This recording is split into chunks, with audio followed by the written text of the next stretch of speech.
Far viaggiare più informati e quindi più sicuri sulla rete viaria della provincia di Genova, che collega l'entroterra alla costa e fra loro numerose vallate.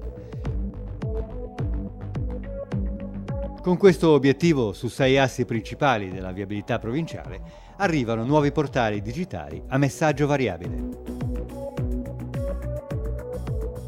La provincia aveva presentato il progetto già nel 2003 al Ministero delle Infrastrutture, che l'aveva accolto e cofinanziato, e anche se i tempi fra la decisione governativa e l'invio concreto dei fondi sono stati lunghissimi, finalmente poi le risorse sono arrivate. Il progetto è stato finanziato partecipando a un bando nazionale relativo al finanziamento del Piano Nazionale della Sicurezza Stradale. L'importo dei lavori è di circa 600.000 euro. Per vicissitudini burocratiche il finanziamento effettivo è arrivato soltanto un paio di anni fa, conseguentemente abbiamo potuto rivedere il progetto, aggiornarlo ovviamente e mandarlo in gara, quindi adesso siamo nella fase di realizzazione. E così i lavori hanno potuto partire. Prima la provincia ha realizzato tutti gli interventi preparatori, dalle fondazioni ai plinti, ai condotti per l'alimentazione elettrica e i cablaggi, poi è cominciata l'installazione dei nuovi pannelli digitali. Dopo l'installazione materiale, dopo appunto la collocazione dei pannelli, dei tabelloni, ci sarà poi tutta la fase dei loro collegamenti per il funzionamento reale. Questo come avverrà e a che punto siamo? Ora è in corso l'installazione materiale dei pannelli, quindi la struttura metallica, dopodiché si passerà ai collegamenti elettrici, telefonici, per far sì che i pannelli installati dialoghino con una stazione remota che sarà il nostro centro operativo della direzione 4 viabilità. Sui pannelli verranno installate anche delle telecamere, con quale funzione?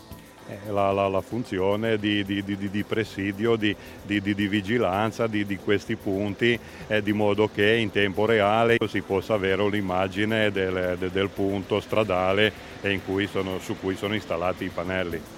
I tabelloni sono 9 e lanceranno i loro messaggi per informare chi viaggia sulle provinciali dei Giovi, a Mignano e Ronco, della Valle Scrivia, a Casella e Torriglia, del Turchino a Campoligure, della Fontana Buona a Bargagli, in bocca del tunnel Ferriere e Carasco, sulla provinciale di Uscio a Recco e su quella della Val d'Aveto a Rezzo Aglio. Le funzioni dei nuovi pannelli saranno centralizzate e i messaggi coordinati dai centri operativi provinciali. Saranno gestite centralmente la informazione sul territorio qui al centro operativo della viabilità e in coordinamento con il centro della Polizia Provinciale. I portali daranno informazioni in tempo reale sulla situazione della viabilità, ma anche sulle possibili emergenze meteo, la neve o il ghiaccio. Ci saranno avvisi meteo, avvisi di difficoltà che ci possono essere, perché il periodo peggiore che ci possa essere per la gestione nostra è che parte da ottobre e finisce veramente verso marzo, e quindi certamente questo sarà uno degli elementi che cercheremo di dare al territorio. Una delle complessità che sono state esaminate anche elaborando questo progetto è che i pannelli a messaggio variabile, che sono frequenti sulle autostrade, che hanno un unico tracciato ben definito e da cui non ci si può discostare, hanno una funzione differente su una rete viaria molto ramificata come quella di provinciale, che interseca con altre provinciali, comunali e altre strade. Quindi per dare massima efficacia a questi pannelli l'avete anche individuato punti particolari. Abbiamo individuato 9 punti strategici in funzione anche dei finanziamenti che ci servivano. Conseguentemente il ragionamento sarà proprio di approfondimento molto attento sulle informazioni, proprio perché ci saranno altre intersezioni rispetto al pannello, quindi dovremo valutare con attenzione appunto il tipo di messaggistica. E ora vediamola in dettaglio l'installazione del nuovo sistema informativo fornito dalla ditta Aesis.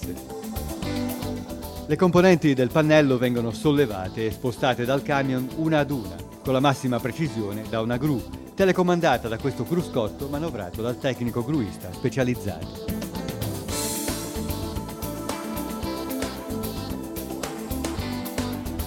Si comincia con il pilone di sostegno che viene fissato e ancorato alla base in cemento armato da 12 grosse viti zincate.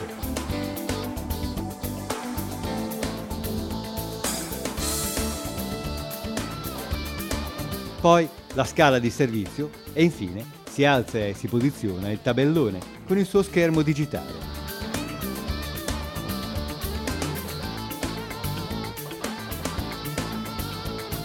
Durante il sollevamento del pannello, la fase più delicata di tutto il lavoro, il traffico viene fermato dai movieri per motivi di sicurezza. Ma bastano davvero pochi minuti, poi i tecnici completano le operazioni fissando il portale al suo pilone.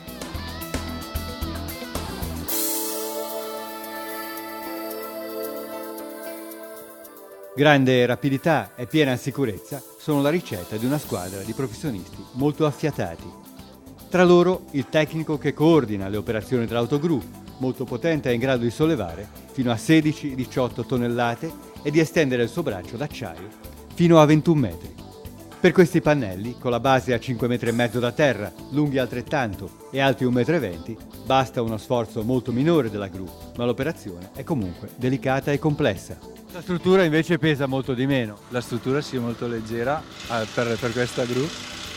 Finito sono 18 quintali più 4-5 quintali di pannelli, per cui 22-23 quintali finito. Qui ogni alzata è intorno ai 9 quintali. Ecco, di che materiale è fatto questo pannello? Il pannello ha un contenitore tutto in alluminio con un interno, uno scheletro di tubolari di ferro zincato su cui poi è installata tutta l'elettronica, i cavi, i cablaggi, poi sul frontale e sul davanti si sono fissate le schede con i LED per dare i messaggi. Abbiamo visto che in pochissimi minuti il tabellone viene messo sul suo pilone. Una squadra molto affiatata la vostra. Sì. No, ci troviamo anche bene fuori dal lavoro quando siamo poi in albergo così a mangiare, no? Ci troviamo bene e forse questo aiuta a poi lavorare bene insieme.